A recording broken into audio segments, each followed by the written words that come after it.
നല്ല സോഫ്റ്റായിട്ടുള്ള ഉണ്ണിയപ്പം എളുപ്പത്തിൽ എങ്ങനെ ചെയ്യണം നോക്കിയാലോ. അതിനായിട്ട് 1 കപ്പ് റവയും 1 കപ്പ് അരിപ്പൊടിയും കുറച്ച് ഉപ്പും ആവശ്യത്തിന് ശർക്കര പാനിയും വെള്ളവും ഇട്ട് നല്ലോണം മിക്സ് ചെയ്തിട്ട് അതിലേക്ക് ഏലക്ക പൊടിച്ചതും വറുത്ത എള്ളും വറുത്ത തേങ്ങാക്കൊത്തും ലേശം സോഡാപ്പൊടിയും ചെറുപഴം നല്ലോണം കുഴച്ചെടുത്തത് ഇതെല്ലാം ഇട്ട് നല്ലോണം മിക്സ് ചെയ്തിട്ട് നമുക്ക് 1 മണിക്കൂർ അല്ലെങ്കിൽ 2 മണിക്കൂർ മൂടി വെക്കാം.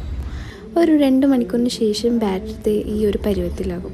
ഇനി നമുക്കത് ചൂടെണ്ണയിൽ അപ്പച്ചട്ടിയിലിട്ട് നല്ലോണം പൊരിച്ചെടുക്കാം.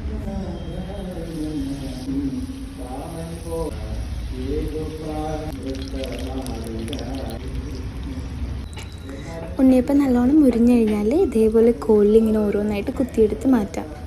അപ്പോൾ ഇത്രയേ ഉള്ളൂ പരിപാടി. ഒരു 1.5 മണിക്കൂർ ഉണ്ടെങ്കിൽ നമുക്കിപ്പോൾ ഉണ്ണിയപ്പം റെഡി. അപ്പോൾ എല്ലാവരും ട്രൈ ചെയ്ത് നോക്കാം.